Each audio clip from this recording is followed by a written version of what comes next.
monsieur l'ami suisse. Bonjour. Bon, quoi de neuf, docteur? Du neuf, il n'y a rien de neuf, c'est que de la vieillerie, mais enfin disons, elle marche de plus en plus vite, voilà. La vieillerie? Ouais. Donc Ben, tu vois où on en est, quoi. J'entends au niveau de l'existence, tu as vu un petit peu dans quel patauge on navigue. oui, mais ça c'est pas nouveau. C'est pas nouveau, mais ça s'aggrave. C'est de plus en plus. Ouais. Et puis, Là, ça s'est aggravé ostensiblement quand même. oui, mais ça fait partie du décor. C'est normal. Pour moi, tout est normal, cette aggravation. Mais par contre, ça ne veut pas dire que c'est bien. Je veux dire, c'est normal, parce que ça ne peut pas être autrement. Hein. Ah, si, c'est bien, puisque c'est voulu comme ça. Oui, mais j'entends, on ne peut pas appeler le mal un bien, tout simplement parce que c'est voulu. Alors, ça reste, on peut toujours l'appeler par son nom. Bon. Alors c'est clair que ça fait partie du décor. Et je veux dire par là que c'est inévitable, à partir du moment où tu pars dans une mauvaise direction, tu ne peux que de t'éloigner, tu ne peux que faire que de t'éloigner du principe. Et comme ce principe, on part de lui et on revient vers lui, si on s'en éloigne, on perd gentiment toute notion. Oui, mais tu as vu, il y a une loi physique, tu as vu un boomerang par exemple. Ouais. Tu as vu comment il fait? Oui, mais là, nous, on ne fait pas ça. Tu comprends? Si on le fera ou si on le fait, ça ne sera pas grâce à nous en tout cas. Hein? Le moment où s'amorcera le mouvement, tu vois, qui fait que l'objet revient vers la source, disons. Tu es en train de me dire que la miséricorde surpasse la rigueur. Je suis d'accord. Ben oui, puisque ça dépend pas de nous, c'est une loi physique. Je suis bien d'accord. Mais je veux dire qu'on voit bien que avant d'en arriver là, il va falloir s'éloigner au maximum. Voilà. Mais c'est quand le maximum? Moi, je croyais que c'était la fin, là. Parce que quand tu vois l'horreur et tout ça, tu te dis, mais ça ne peut pas être pire. Bah, apparemment, si. Ça peut en tout cas, disons, s'étaler sur une durée. Voilà. Voilà. Tu vois un peu ces événements. Quand tu regardes ça, j'entends, il y a un côté, et que tu as un petit aperçu de ce qu'est l'homme, normalement, ce qu'il représente. Tu te dis, c'est pas possible d'en arriver là, c'est tellement minable que ça paraît pas vrai. Mais c'est comme ça. Ça veut dire que les possibilités doivent se manifester jusqu'à l'épuisement de toute possibilité. Tu vois, c'est comme ça, quoi. Voilà. Moi, ce que je vois en tout cas dans ces événements et les réactions des gens, c'est qu'en fait, s'il y a vraiment des forces conscientes pour faire ça, ils ont réussi leur coup. Oui, parce je comprends. Tu vois, diviser les gens à ce point-là, créer ce sentiment d'injustice tel que, voilà, on est obligé maintenant de se retrouver, tu sais, comme dans un match de foot, il y en a qui sont pour, il y en a qui sont contre. Il y a les Charlie et les pas Charlie. Et maintenant, au niveau du gouvernement et tout, ils se posent la question, qu'est-ce qu'on va faire de ceux qui ne sont pas Charlie? Tu te rends compte? Les indésirables, les empêcheurs de tourner en rond peut-être. Comment, vu par ce bout-là, de toute façon c'est insoluble. C'est pas compliqué. Il n'y a pas de solution dans cette direction-là. C'est là où je te dis qu'il y a un éloignement constant. Tu te retrouves, la solution tu la retrouves dans ta position à partir du moment où tu retrouves ton origine. Qu'est-ce que l'homme? Quelle est son origine? Quelle est sa raison d'être? Quelle est donc sa position dans l'ensemble de la création, de la manifestation? Si tu ne trouves pas ça, de toute façon, ça ne sert à rien. Tu peux faire tout ce que tu veux. Il n'y a rien qui change. Oui, il faut être positif, il faut positiver, il faut être gentil, c'est de l'amour, mais de l'amour dans le sens sentimental. Mais ça ne vaut pas le coup. Ça ne vaut pas un coup. C'est-à-dire que ça va ça peut faire comme une aspirine, ça peut t'aider un petit coup, mais j'entends, tu touches pas la cause, donc le mal s'aggrave. Le problème, c'est qu'on leurre les gens en leur faisant croire que en étant Charlie, ça a une valeur en soi. C'est toutes les, ça représente toutes les valeurs positives. Bien sûr. D'être Charlie, quoi. Ouais. Et puis les autres, le fait de devoir venger le prophète parce qu'il a été caricaturé, ils ont l'impression d'avoir fait une BA. Donc de toute façon, tout le monde est dans l'erreur. Mais attends, déjà, est-ce que ce sont bien eux qui sont en train de venger? Oui, en plus, mais j'entends. Alors là encore, en plus, là, les médias commencent à être interpellés. Ben, disons leurs supporters. Je veux dire les supporters, c'est-à-dire ceux qui estiment que c'est bien parce que le prophète a été vengé. Voilà, disons que, mais mettons qu'ils ne seraient pas au courant de rien, d'autres que ça, ils trouvent que c'est bien, il faudrait demander au prophète son avis, disons. Mais écoute, il y a des gens qui se réjouissent de ça. Alors, il y a des jeunes, par exemple, qui ont refusé de faire la minute de silence dans les écoles. Il y en a qui ont été violents. Je veux dire, c'est une réaction qui n'est pas normale. Normalement, on ne devrait pas se réjouir de cela. Par contre, il y a une chose qu'on peut comprendre, c'est qu'on demande à des gens de faire une minute de silence pour 12 morts, alors que dans le même temps, il y a eu au Nigeria et ailleurs des millions de morts. Donc il y a un sentiment d'injustice. Oui, pour autant que tu considères ces personnages qui te demandent de faire ceci ou cela comme des personnages qui sont censés avoir une autorité véritablement, et puis que donc ils se manifestent avec injustice. C'est pas là qu'il faut les chercher, tu dois savoir toi-même ce qui est valable, ce qui ne l'est pas, quelle est la valeur des choses. Tu parles de quoi, de qui là? Ben, tu peux très bien toi-même faire tes minutes de silence tout seul, dans ton coin, ou avec du monde, peu importe, qu'on te le demande ou pas. Si tu es au courant de ce qui se passe, tu sais très bien qu'on est dans une période trouble, terrible, et puis qu'en fait, ça nous pend au nez de se retrouver dans la tourmente d'un jour à l'autre. Le problème, c'est que en donnant une importance surdimensionnée comme ça à ce qui s'est passé, qui est en soi horrible, hein, ouais. Mais c'est vraiment faire fi de toutes ces horreurs qui se passent au même moment ou depuis des décennies, tu vois. Oui, donc, mais ça c'est toujours la même histoire, c'est ce parti pris. C'est un petit peu comme dans les matchs de foot, quand c'est les Bleus qui ont marqué un but, ça gueule 100 fois plus fort que si c'est les autres, parce qu'il y a moins de supporters, ou ils ne sont pas dans leur ville, etc. Mais ça c'est l'abrutissement de l'humanité, qu'on est arrivé à un point où franchement, comme je te dis pour moi, en arriver là, je parle indépendamment du fait en lui-même de cette tuerie qui est une saleté, je veux dire les réactions faites m'indiquent moi qu'il n'y a pas je vois pas de retour possible. Pas tellement c'est bête, voilà. Dans le bout comme dans l'autre. Hein. Moi je suis autant affectée par un enfant ou un homme adulte, une femme qui s'est tuée à Gaza, en Irak, chez les Indiens d'Amérique ou ailleurs qu'en France, quoi. Oui, vois? Bien sûr, mais ça, il y a le nationalisme qui se veut quelque chose qui en réalité est une prison, mais voilà, c'est tout. Hein. Voilà. Alors le nationalisme, il t'emprisonne dans un circuit fermé, et puis à partir de là, tu pleures que dans telles conditions, puis pas telle autre, tu te réjouis que dans telles conditions, pas telle autre, etc. Mais ça veut dire qu'il faut donc s'être éloigné de sa raison d'être suffisamment pour pouvoir en arriver là.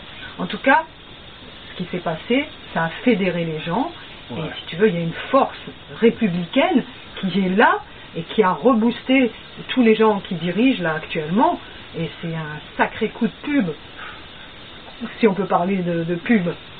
Disons que ça peut être bénéfique comme pas, Ça, après, tu comprends, ça peut être un feu de paille. Oui, ça peut être la position faite par... C'est la position qu'on a là-dedans qui prend de l'importance. En soi, ben voilà, la minute de silence, le cortège, tout le monde est choqué, tout ça, tout est bien.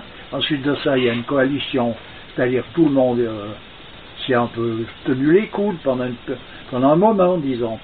Ça fait du bien, parce que ce sentiment de solidarité, ça manque dans nos sociétés, toutes ces valeurs-là. Donc ça fait du bien de sentir ça.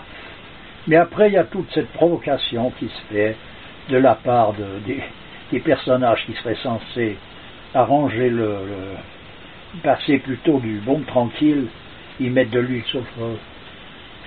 L'huile sur le feu, c'est déjà en réaction, une semaine après, la parution de ce nouveau Charlie, où tu vois la tête du prophète qui est faite, hein, si on regarde le dessin de manière subliminale, il y a des sexes d'hommes dessus, hein, tu vois le nez, les yeux, ça fait un sexe, sur le crâne, donc il y a double sexe. Ben, ils veulent pas changer leur truc. C'est hyper insultant, quoi. Donc tu peux pas leur demander de changer. C'est en rajouter une couche, quoi. Tu peux leur dire d'arrêter pour les obliger d'arrêter, mais tu ne peux pas les faire changer. C'est impossible. Mais si on n'en tenait pas compte de ça, dans le sens que tu te désintéresses de toutes ces saletés, ils font quoi? Ils sont tous seuls avec leur machin. Tu vois là. Alors pourquoi l'homme il a un attrait pour ces merdes? Soit pour se stimuler, pour se battre, soit pour prendre plaisir à regarder ces choses. Parce qu'on est dans un marasme tel que actuellement, si on n'est pas dans le glauque, si on n'est pas dans l'obscénité, c'est ringard, quoi. Quelque chose de beau, tu te rappelles, moi j'ai repensé à ces petites revues là, comment elles s'appellent, Séraphin. Ces petites BD, tu vois, pleines de beauté et tout, qui étaient subversives à l'époque. C'était dans les années 70 d'ailleurs. C'est-à-dire que c'était subversif par rapport à la magouille des classes sociales qui se veulent dirigeantes et qui veulent t'amener constamment dans un état d'esclavage.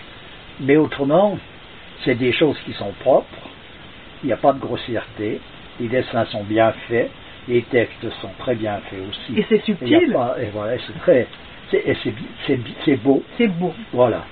C'est un beau livre. Et ben, il s'en est tiré 3. Et ils ont retiré Manu Militari.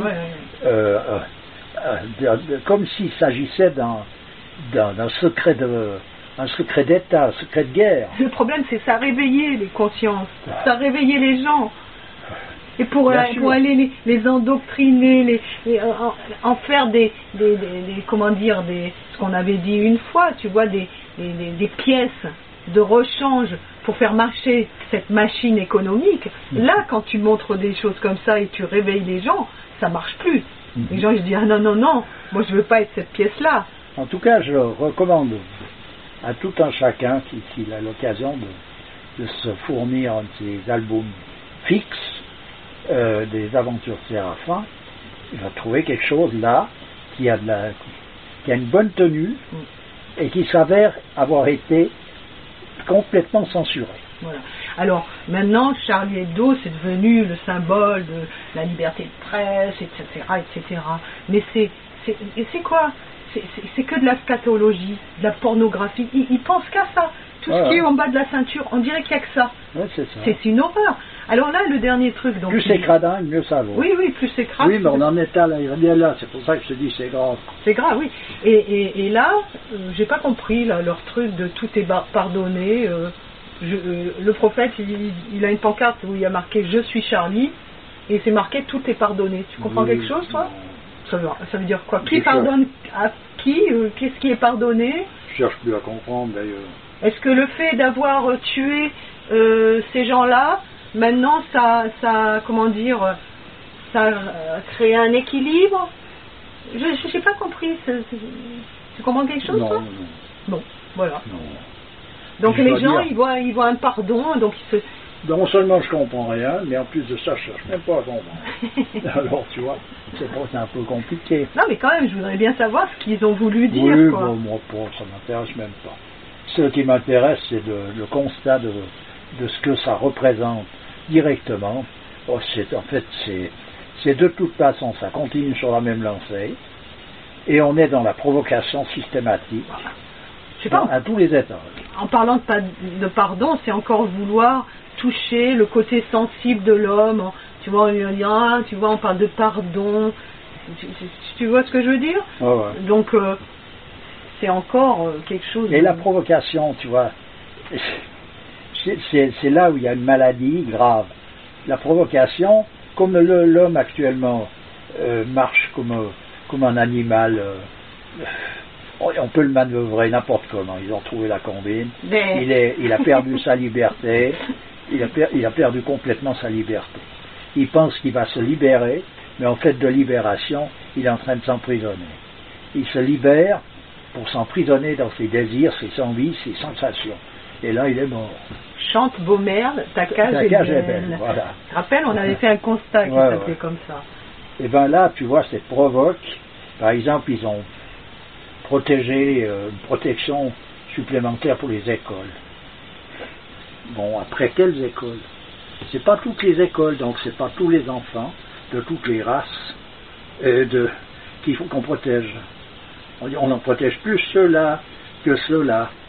Mais il y a un truc qui est vraiment incompréhensible. Ce sont les musulmans qui sont censés être sur la sellette. On est d'accord.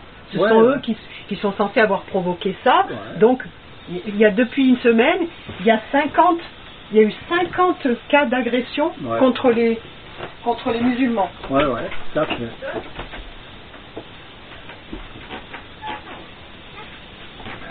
C'est quelle rentrée? Pardon. Oui, excuse-moi. Et donc, ce sont normalement les musulmans qu'on doit protéger, puisque ce sont eux qui sont exposés. Eh ben non, ce sont les juifs qu'on va protéger. Non mais qu'on protège les juifs, qu'on protège les gens, qu'on protège tout le monde, tous les enfants. Bien sûr que tout le monde soit protégé, puisque de toute manière, le lendemain, il y a eu aussi un massacre dans cette épicerie, cache, etc. Mais pourquoi on protège qu'une communauté et pas l'autre? C'est pour créer ce sentiment d'injustice, on est d'accord. Voilà. Le but, il est là. Le but, il est là. Ou bien alors, c'est ou bien il y a une dose de conneries qui dépasse tout l'entendement, c'est tellement bête qu'il faut avoir appris, ou bien alors c'est une volonté délibérée. C'est tellement gros qu'on dirait que c'est bien. Je préfère que ce soit une volonté délibérée, parce que je me dis, si on en arrive à ne pas voir ça, c'est qu'il faut, tu vois, pour se soigner, je ne vois pas comment on fait. Voilà. C'est compliqué. Hein? Oui, c'est compliqué. En tout cas, c'est pas moi qui veux faire le thérapeute. En tout cas, ils sont en train de créer donc des frictions, et ça marche. Le but est atteint. Puisque maintenant, il y a plein de gens qui se font agresser dans la rue. Parce qu'ils ont une barbe. Parce que moi, je connais quelqu'un à Paris qui m'a dit qu'il y a une jeune fille, parce qu'elle avait le foulard, dans la rue toute seule, elle s'est fait frapper. Frapper. Oui, voilà. Donc il y a des gens qui se font insulter verbalement, etc. Donc, non, mais je rencontre moi des gens, toi, qui sont censés normalement avoir un peu quand même fait le tour. Tu vois, c'est des gens d'âge, des gens de mon âge, tu as fait le tour de la question, tu arrives quand même à un moment donné à avoir un point de vue, une idée des choses, tu vois. Bon. Même des gamins de 5 ans, ça va mieux, quoi. Ah, ils n'y arrivent pas. C'est pitoyable, je veux dire, c'est terrible, ça fait mal au cœur. C'est parce que les gens sont formatés. Oui, ils sont formatés. Oui, mais on arrive à se laisser formater comme ça. La force, la puissance des médias, quand même. Les médias, ça joue au niveau subliminal, ils en font passer des trucs.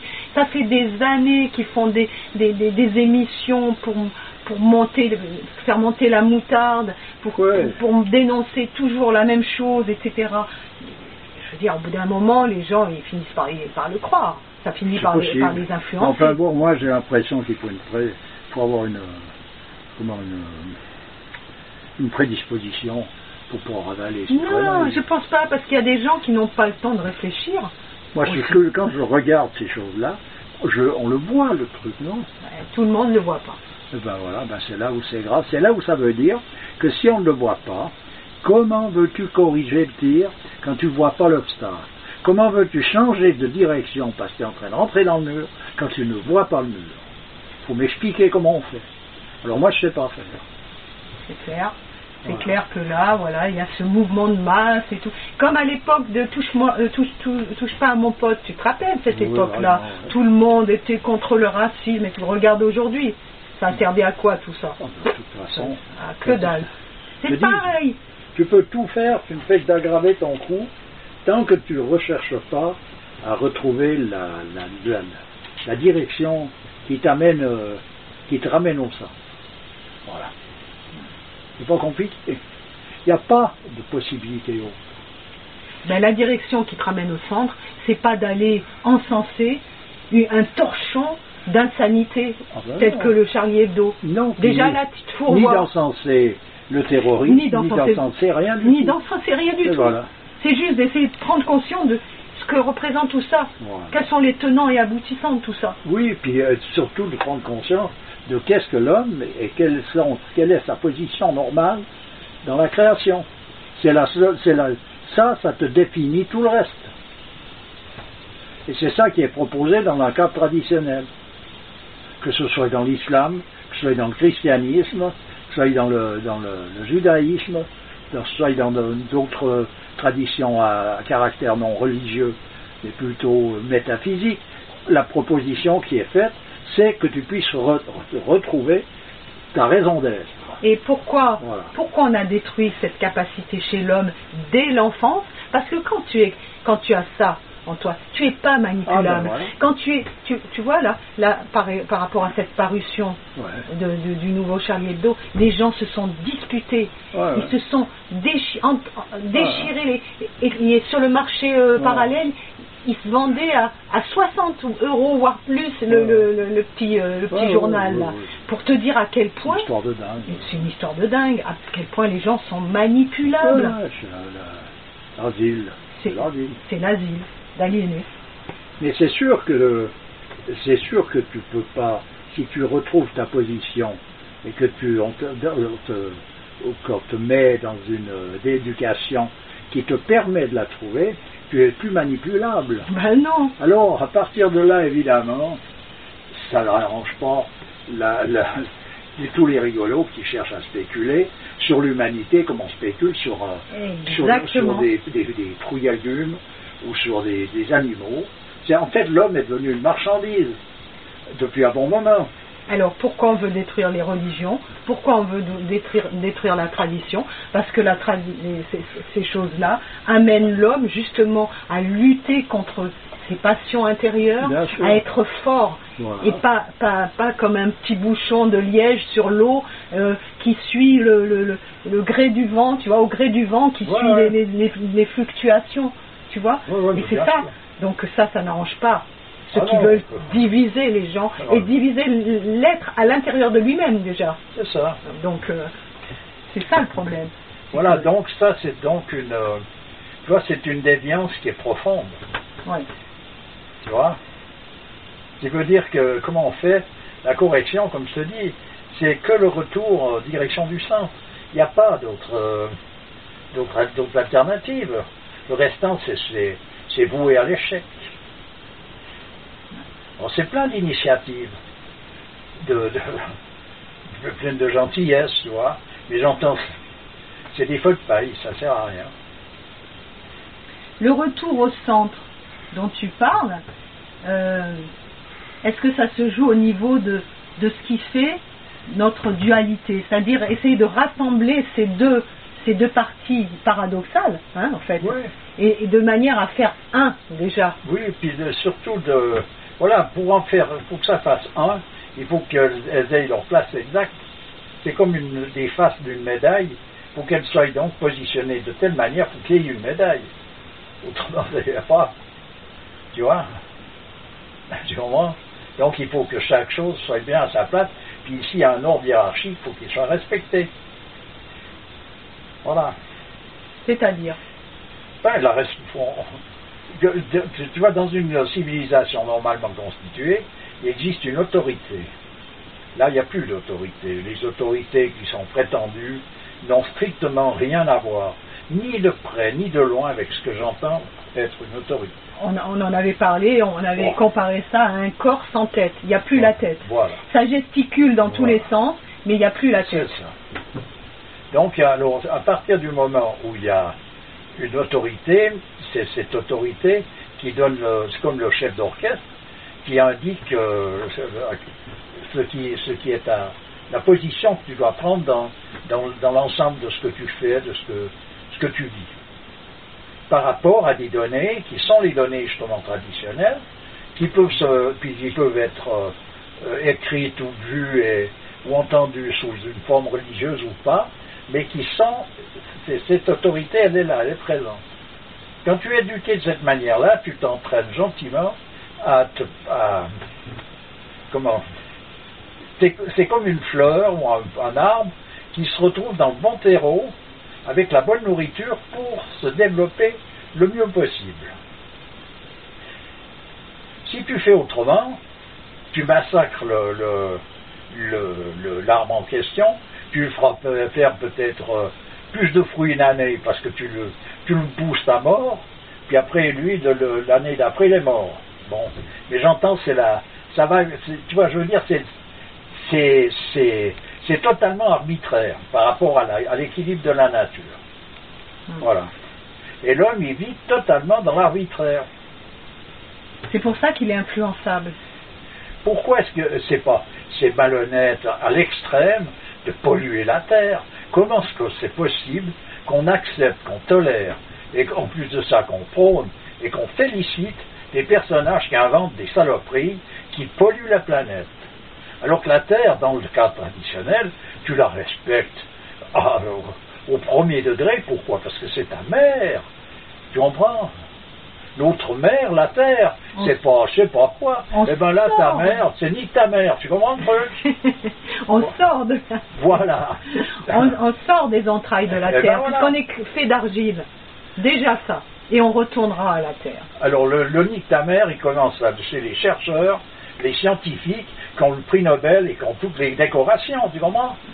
Tu vois ce que je veux dire? Et c'est surtout ceux qui les félicitent encore, tu vois, qui attisent le feu là-dedans. Eux, c'est des génies qui n'ont pas bien compris ce qui se passait, ils ont trouvé le fil à couper le beurre, et c'est parti, mon kiki. Ouais. Et c'est parti où? C'est parti dans la déchetterie, comme d'habitude, et actuellement... Ou dans le ravin. Voilà, actuellement, il n'y a plus rien à respirer, il n'y a bientôt plus rien à manger, plus rien à boire, tout est pollué de partout. Et puis il faut féliciter ça, il ne faut surtout pas arrêter le progrès, et puis surtout pas revenir à des sources normales, aller commencer à te mettre, tu perds ton temps à prier, alors tu peux aller saloper le terrain avec du désherbant, tu vois. Là, que si quelqu'un est en train de passer du désherbant, c'est-à-dire de tuer la planète, on ne va pas lui dire qu'on est offensé par ça, on ne va rien lui dire, mais si on le retrouve en train de prier dans son champ, il va passer. On va lui envoyer un infirmier. Non, mais j'entends, faut la comprendre quand même où on en est. Tu comprends? Alors la liberté d'expression, tu vois ce que je veux dire? Bon, donc c'est un état de folie. Total. Voilà. Total. Et puis les événements qui viennent de se produire sont la démonstration, tout d'un coup, il y a une pique qui se dit attention, on y arrive, quoi. Tu vois, mais ça va pas aller en s'arrangeant. Tu comprends? Surtout qu'à un endroit, on pourrait croire qu'il y a une volonté délibérée pour que ça ne s'arrange pas. Disons que si on écoute certaines théories qu'on appelle conspirationnistes, ces gens-là, c'est des gens qui ont été formés, armés, etc., pour...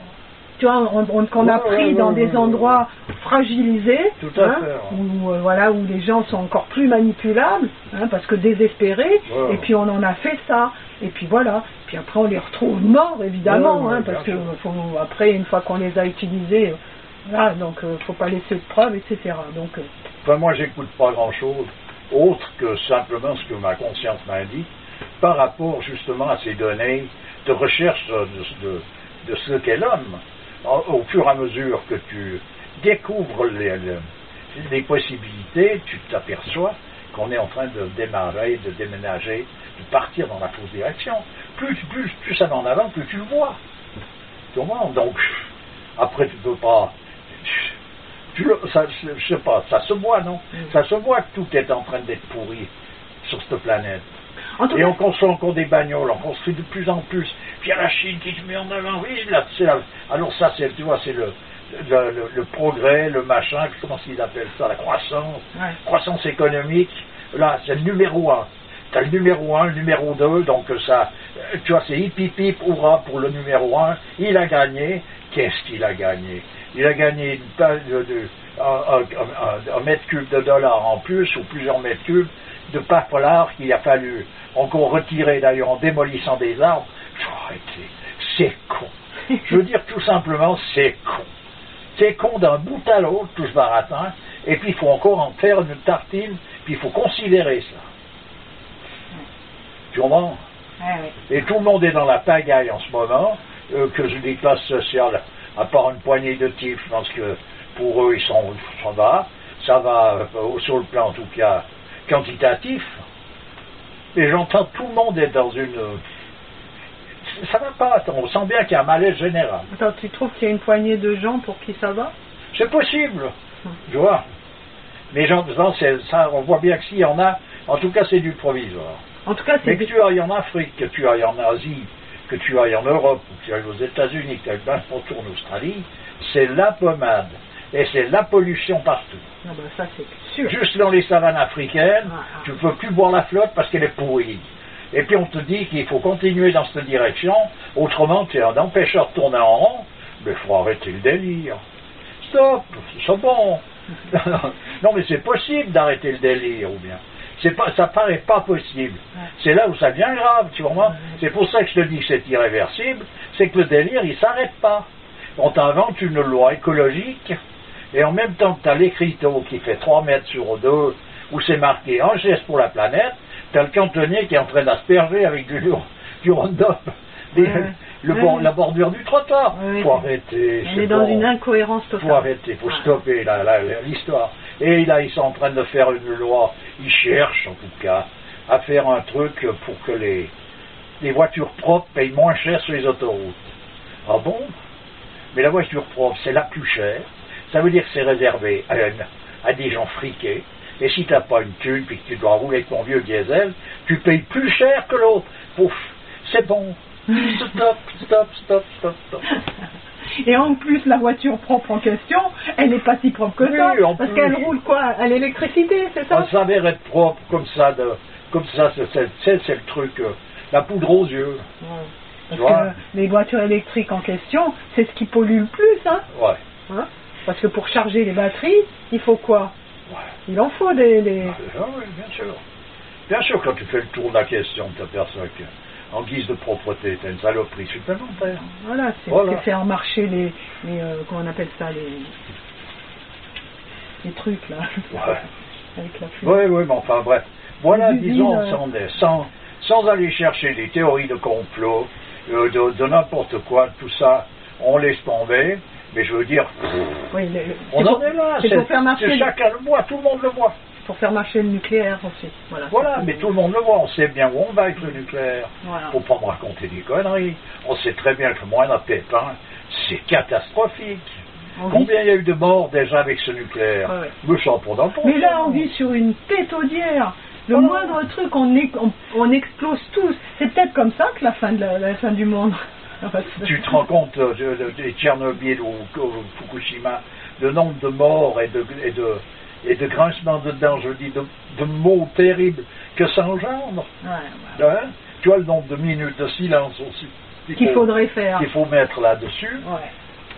Ben, total, on continue et on fabrique un nouveau générateur parce que ne pas avoir assez d'électricité pour faire les cons avec des je sais pas quels jouets, c'est impensable. Arrêtez. Donc c'est là où il faudrait quand même que disons que chacun se regarde cette histoire puis essaye de se tourner un peu de bouder un peu toute cette connerie, quoi. Tu vois?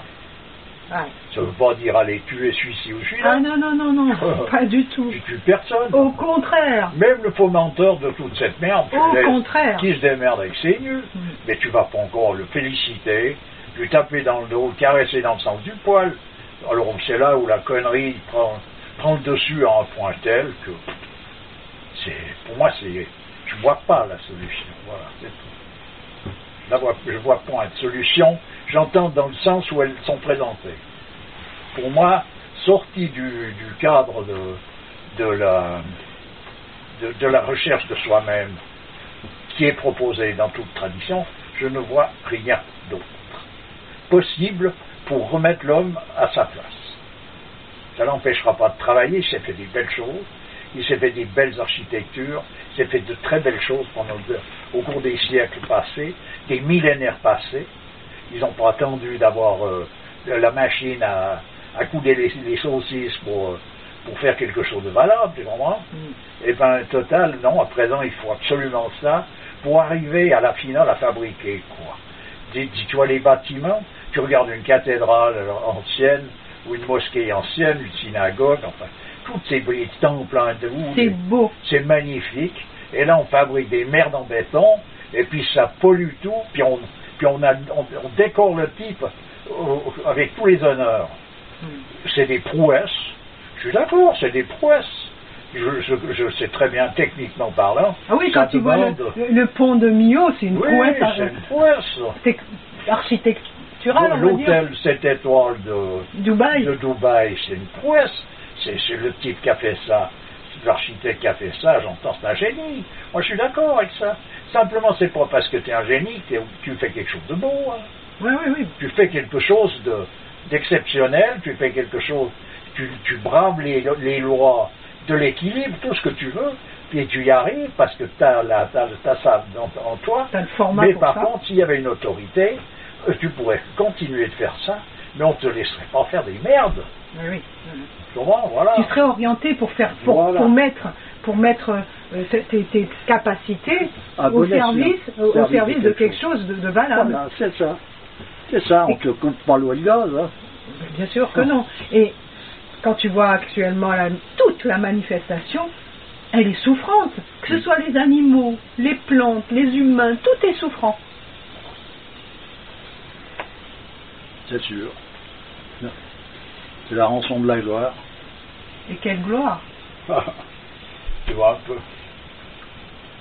Enfin, de toute façon, hein, on ne fera pas le monde.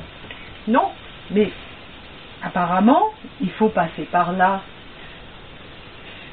Il y avait un bonhomme qui était allé vers le Maharishi, là, dans le sud de l'Inde, et qui lui demandait quelle était la solution possible pour que l'humanité ceci, l'humanité cela. Il a dit, vous occupez pas de l'humanité et de la création. Celui qui s'est chargé de la mettre en place, s'en occupera. Occupez-vous de vous. Il faut s'occuper de nous-mêmes. Et c'est ça. Ouais. Que chacun s'occupe de ses oignons. Et voilà.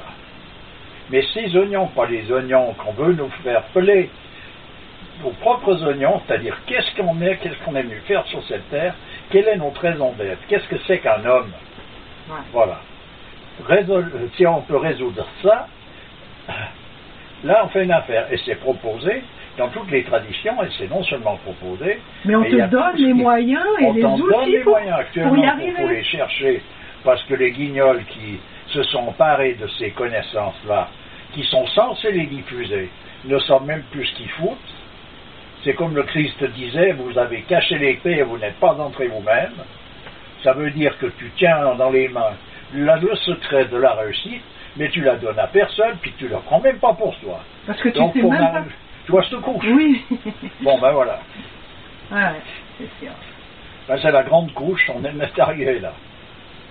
Et ceux qui sont censés avoir ça en main, hein, le milieu religieux actuel, c'est pareil. Oui, ben c'est ça.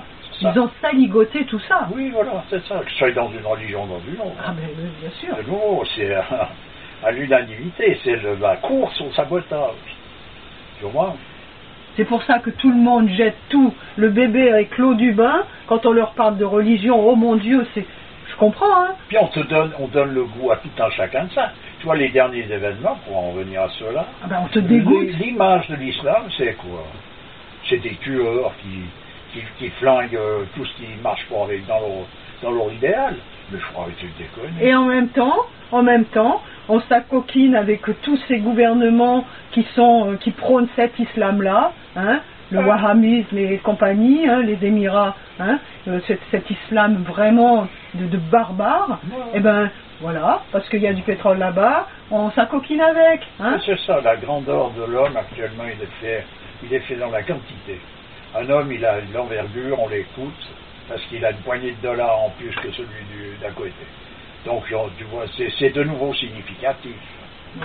Tu vois, c'est significatif, quand la sagesse est quantitative. Tu vois, c'est un haut, ça c'est un grand bonhomme. Tu t'en vois, pourquoi? Parce qu'il a un compte en banque. Parce qu'il a un grand compte en banque. Il a un gros compte en banque. Alors, c'est un grand bonhomme. Donc, tu peux être en paria, j'entends un lascar, même pas un paria, parce qu'un paria, c'est pas beaucoup plus loin que ça. Mais tu peux être le dernier des salopards, et puis tu es riche, tu es le plus riche de la terre. Je vois pas en quoi ça dérange. Au contraire, je pense que ça devrait certainement aider. Il y a un maître soufi actuel qui dit que les meilleurs d'entre vous sont dans les troquets. Ça veut dire qu'au fond d'un bistrot, tu peux trouver quelqu'un qui a cette valeur-là. Oui, mais c'est ça, tout à fait. Tout à fait, c'est pour ça que tu trouves les bons croyants parmi des gens qui sont humbles. Qui hurlent après Dieu et qui disent que Dieu n'existe pas. Parce que comme Dieu a été présenté par les pseudo-traditionalistes, les pseudo-religieux, c'est clair que dire qu'il n'existe pas, c'est que tu n'es déjà pas loin du compte, parce que tu te rejettes dans toute cette connerie. Ouais. Tu vois? Et puis le fait de massacrer du monde, que ce soit ou non d'une religion ou d'une autre, c'est une saloperie, ce qui veut dire que ça n'a rien à voir avec la religion en question. Tu es à côté de la plaque, et tu prends cette religion comme drapeau. Ouais. Tu comprends? Ça s'est fait avec le christianisme, ça s'est fait partout. C'est partout. Il y a les bouddhistes, je ne sais plus dans quel pays, je ne sais plus si c'est en Birmanie, qui massacrent, je crois, les musulmans, je ne sais pas quoi, au nom de Bouddha. Du con, tu meurs. Voilà. Et concernant ce qui circule en boucle sur Internet là, actuellement, sur les images de ces soi-disant deux jeunes qui ont fait ça, à un moment donné, il dit on a vengé le prophète, et il nomme le prophète, donc, et je me disais, mais attends, un religieux, quand il cite, quand il parle du prophète, de Mohammed, il y a une, comment on appelle ça, il dit, paix et salutations sur lui. En arabe, c'est salam alayhi wa sallam. Là, ils ne le disent pas. Non. Ils ne le disent pas. Un vrai religieux le dit. Voilà. Systématiquement, d'ailleurs il le dit de manière redondante, tu vois, des fois c'est même fatigant. Mais là ils ne le disent pas. Non. Donc déjà pour moi, c'est la preuve que ce ne sont pas des religieux. Oui, en plus du fait qu'ils tuent, voilà. Il n'y a aucune religion qui a donné un feu vert pour la boucherie. Ça n'existe pas. Tu ne tueras point. Ouais, c'est ça. Ils s'arrangent là, mais je ne sais pas comment ils arrivent à s'arranger dans leur tête pour arriver à mais ça. Tu ne tueras point parmi ceux-là, mais les autres. Ouais, là tu peux tuer, mais là tu tueras point. C'est la connerie généralisée de nouveau. Disons, en tout cas, c'est la démonstration même que la tradition n'est pas respectée, qu'on en parle de manière à pouvoir la démolir, mais on n'en parle pas de manière à essayer de reconstruire l'homme de manière à ce qu'il se positionne par rapport à ces données traditionnelles qui sont sa sauvegarde. Voilà. Voilà ce qui se produit. Enfin bref, de toute façon, on ne pourra pas refaire le monde. Non. Voilà. Et puis on vient nous envoyer des pseudo-philosophes qui viennent nous parler qui nous enterrent encore plus dans l'ignorance et Ah, moi je suis tombé sur ce genre de plan. J'étais plus jeune, un jour on m'a présenté un bonhomme qui était un prof de philo à la retraite. Moi je me dis, tiens, il va prof de philosophie, donc il a baigné toute son existence dans la philosophie, il est à la retraite, donc il a dû faire le tour de pas mal de questions. Oui. Je suis tombé tout simplement sur un vieux con qui doutait de tout, puis qui avait peur de son ombre. Voilà, c'est tout. Qu'est-ce qu'il faut faire? C'est mal fait pour lui d'ailleurs. J'en ai pas voulu, qu'est-ce que tu veux que je fasse? Mais il n'y a rien à en se tirer.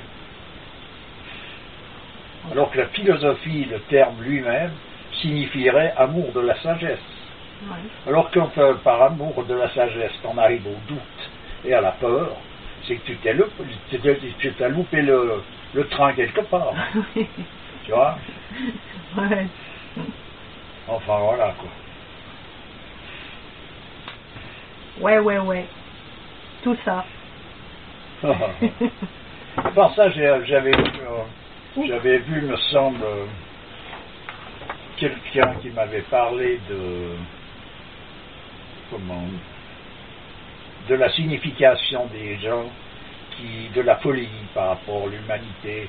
Je crois que c'est un personnage qui devait s'occuper à un moment donné de malades mentaux, puis qui cherchait à comprendre quelle est sur le plan traditionnel la signification de tout ça. Je pense qu'il ne faut plus aller chercher là parce que cette maladie mentale actuelle, elle est fabriquée, elle est entretenue, elle est faite de telle manière à ce que, en quelque sorte...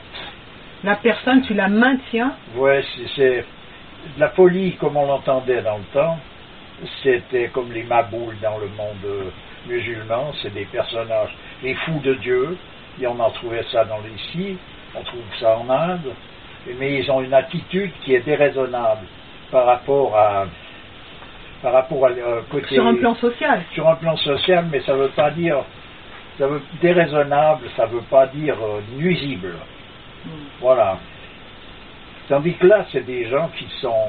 Mais il y avait quand même des nuisibles à l'époque. Ah, mais les nuisibles, on les empêchait de nuire aussi. Voilà. Mais on les empêchait pas de nuire à coup de pilule, de machin, jusqu'à ce que les faire exploser dans les mêmes conditions, tu vois. On les empêchait comment? Oh ben, il y avait des processus qui permettaient ça. D'ailleurs, il y a de plus en plus, c'est des progrès de la médecine. Il y a de plus en plus de malades, de médecins, de médics, d'hôpitaux, de tout par rapport à dans le temps. C'est le progrès, il est là en réalité. Tu parles de zombification, toute cette méthode-là pour désactiver la personne nuisible, quoi. Oui, voilà, il y a des significations, ils avaient des techniques qui leur permettaient ça. Voilà, oui. Donc, que actuellement, on a perdu, ça ne nous intéresse plus. Ce qui intéresse actuellement, c'est de vendre des antidépresseurs, puis voilà, pagaille, ça représente des milliards de dollars de bénéfices, et puis voilà, on le voit bien quand même qu'il y a une volonté là-dedans. Quelqu'un qui entre dans un hôpital psychiatrique en ressort difficilement, ouais. Et surtout, il n'en ressort pas indemne. Non, il en ressort plus mal qu'il est rentré. Plus mal qu'il est rentré. Bien sûr. D'ailleurs, je connais des gens qui travaillent là-dedans, qui m'ont dit, on reçoit des ordres, ils ont des stages qu'ils font régulièrement. De formation. Où chaque fois, il aurait bien répété, nous ne sommes pas là pour soigner, mais pour empêcher de nuire. Voilà. C'est ça. Voilà. Alors actuellement, comme il y en a de plus en plus, ils n'ont pas les structures pour les recevoir. Ce qui veut dire qu'effectivement, tu as des types qui courent avec des kalachnikovs, qui vont flinguer justement ces gens-là, qui sont allés avoir flinguer ces guignols qui, pour moi, je ne vais pas les défendre. Je ne vais pas les défendre sur le plan où ça se veut, je ne sais pas quoi. Mais ce que tu défends, c'est que tu ne vas pas faire des trucs comme ça. C'est pas une occupation pour un homme, ça. Tu comprends? Non. C'est ridicule. Je te rends compte, puis tu vas encore être glorifié, on va te mettre une médaille là. Quoi. Non mais j'ai entendu c'est bon. C'est pour ça que je te dis, je vois pas l'issue moi. Non mais attends, quand tu les regardes là, agir, c'est le carnaval. Quand tu les regardes agir, tu sens bien que c'est un commando qui a été bien, comment dire, ils ont eu une formation militaire conséquente, parce que leurs gestes, leur manière de se déplacer, la manière de faire, puis à un moment donné on les voit, ils sont très tranquilles, ils sont pas du tout, c'est pas les petits fous qui font ça et qui partent vite, non, ils sont très tranquilles dans leur basket, etc. Rien que ça devrait mettre là. En ce moment les guerres elles sont faites par des mercenaires, tu comprends, parce qu'ils sont des gens efficaces. Alors donc tu les payes, donc ça veut dire que c'est celui qui a les thunes qui peut avoir les soldats. Tu comprends, c'est de nouveau la même course que d'habitude, ce qui veut dire que si tu as une armée de 500 bons hommes surentraînés, que tu peux les payer, tu peux envahir n'importe quel pays actuellement. Tu comprends, parce que l'armée officielle perd gentiment ses forces, c'est-à-dire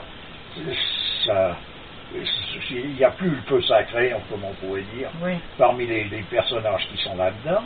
Ensuite de ça, ils sont en train de diminuer ça. Moi, quand j'ai vu qu'ici, ils allaient arrêter l'armée obligatoire, je disais, ça y est, ils vont faire une armée de milices. Ça n'a pas loupé, parce qu'effectivement, si tu veux une armée efficace, puis les envoyer tirer où tu veux, il faut des gens qui aient faut des gens qui aient la vocation. Il faut que des gens qui soient faits pour ça, puis comme ils sont payés pour ça, ils vont tirer où tu leur dis. Ils ne pas contre l'ennemi. Parce que là, en l'occurrence, l'ennemi, c'est simplement le concurrent. Ouais. En plus, il faut des têtes brûlées. Oui, par la même occasion. Et il y en a assez, quoi. Et il y en a assez. Alors, en ce moment, ils sont en train de diminuer encore les effectifs et l'argent qu'ils veulent donner pour l'armée. Ils sont en train de restreindre encore ça. Ça veut dire qu'on diminue cette armée officielle qui est censée être l'armée du pays qui défend le territoire. Puis on va utiliser ces mercenaires qui, eux, sont en fait des tueurs à gages. Voilà. Et en plus, il y a un vivier là, parce qu'il y a des politiques successives qui ont laissé pourrir des situations dans certaines zones ultra sensibles, de sorte que maintenant c'est explosif. Au moindre truc, ça peut partir au quart de tour. Oui. Et là, il y a des gens qui sont prêts à tout. À tout, tu peux en faire des tueurs, mais d'ailleurs tu en fais des tueurs. Moi j'en ai connu des mercenaires. Personnellement, j'ai vu l'équipe, et ils sont pas méchants. Je veux dire, j'entends comme ça à côtoyer. Tu rigoles un bon coup, tu manges un bon morceau, tu bois un canon avec, je veux dire, ils sont doux, tout va bien. Mais par contre... Mais c'est comme un ours ou un tigre ou une hyène à un moment donné. Quand ils se mettent à obéir au maître, ils s'obéissent. Là, c'est... ils sont pour eux. C'est ça, être un homme. Être un homme. Qui écoutent les ordres, ils sont garde à vous, ils y vont, font dans le tas. Ensuite de ça, on leur fournit tout ce qu'il faut. Et en plus, comme c'est pas eux qui sont responsables... Pour eux, ils sont bien... Oui, puis ils ont perdu le sens de la responsabilité. Oui, non, mais puisque quelqu'un leur a donné l'ordre de le faire. La bonne conscience, c'est d'obéir au chef. Voilà. Ça leur donne bonne conscience. Le chef, c'est celui qui te paye. Voilà, c'est ça. Le restant, c'est comme le chien, c'est celui qui donne la gamelle qui a gagné. Ben voilà. Simplement, au chien, on lui pardonne, on lui comprend, tout. Mais un homme, normalement, il est censé avoir un discernement. Non, mais là... permettrait de faire un choix un peu différent. Mais pour ça, ça veut dire qu'il faut donc qu'il soit de nouveau, comme je le disais tout à l'heure, dans une posture où il est en rapport avec le centre de ce que représente sa raison d'être. Ils ont fait assez d'expériences là-dessus pour prouver que quand quelqu'un est sous l'ordre d'un supérieur, il perd totalement sa volonté, il est complètement malléable, on va dire. Voilà.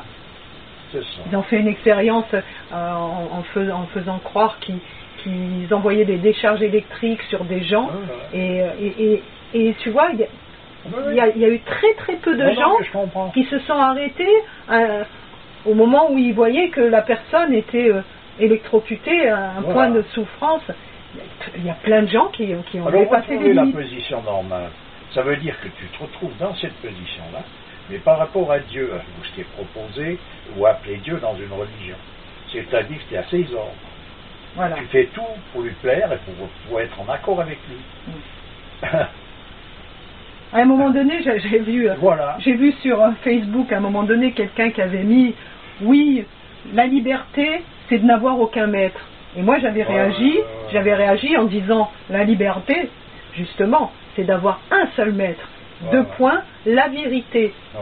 Et la personne, pardon, la personne s'est vexée. C'est Bossuet qui disait justement là. Où il n'y a point de maître, tout le monde est maître. Voilà. Et où tout le monde est maître, tout le monde est esclave. Eh ben oui, c'est ça. C'est ça. C'est ça. Et où il n'y a point de maître, il y a un maître, c'est le diable. Voilà. De toute manière. Oui. C'est pour ça que tout le monde est esclave. Et voilà. Donc, non, je te dis, enfin, on est... Regarde un orchestre. S'il n'y a pas un maître, ouais. Tout le monde part dans tous les sens, c'est la cacophonie, on est d'accord. Ouais. Il faut bien un maître. Il faut bien suivre quelqu'un qui te donne qui te dirige. Alors dans la musique traditionnelle, comme la musique indienne traditionnelle, tu vois personne qui a l'air de diriger le bal, parce qu'ils sont tous en rapport avec les sphères supérieures, comme les anciens constructeurs étaient en rapport avec le grand architecte. Tout ce qu'ils font, ils le font avec des données de proportions qui correspondent à la volonté, la valeur de ce que donne le grand architecte. Mais ça veut dire que pour avoir cette connaissance, il faut être en contact avec lui d'une manière continue. Ouais, là, tu peux écouter ses ordres, autrement tu en perds ta tête, et puis tu fais un navet. Ouais, voilà. Tu fais un bâtard, tu comprends, voilà. Eh bien, mais pour arriver à ce point-là, où c'est Dieu qui devient ton ouïe, tes gestes, etc., pour en arriver à ce point-là, il faut se soumettre à sa volonté, un minimum. D'accord, mais il faut bien un départ. Il faut bien une ambiance. Et c'est cela, normalement, le cadre traditionnel. Voilà ce que c'est. Donc, ça n'a rien à voir avec de l'islamisme, du christianisme, je ne sais pas quoi, du judaïsme, je ne sais pas de tout, n'importe quel isme. Et puis de suivre, pas celui-ci a écrit ça, c'est tel. Non, stop. Et c'est ça la vraie soumission. Les docteurs de la loi, c'est des guignols de service. Le Christ les avait foutus à la porte. C'est pas pour rien, parce qu'ils écrivent selon leur possibilité de comprendre. Et leurs limitations. Et voilà, leurs limites, et ça va pas. Ouais. Ça va pas. Et la vraie soumission, c'est celle-ci. C'est de se soumettre à l'ordre des choses, à l'ordre divin. Il n'y en a pas d'autre. Il n'y a que ça. Voilà. Ben, on va rester là-dessus. Bon oui, d'ailleurs, on reste toujours là-dessus. Je ne vois pas ce qu'il y a d'autre, il n'y a pas d'autre possibilité, mais ça veut dire qu'il y en a une. Ben, écoute, je te remercie. Toujours avec plaisir. Et je te dis à bientôt. Oui. Au revoir. Au revoir.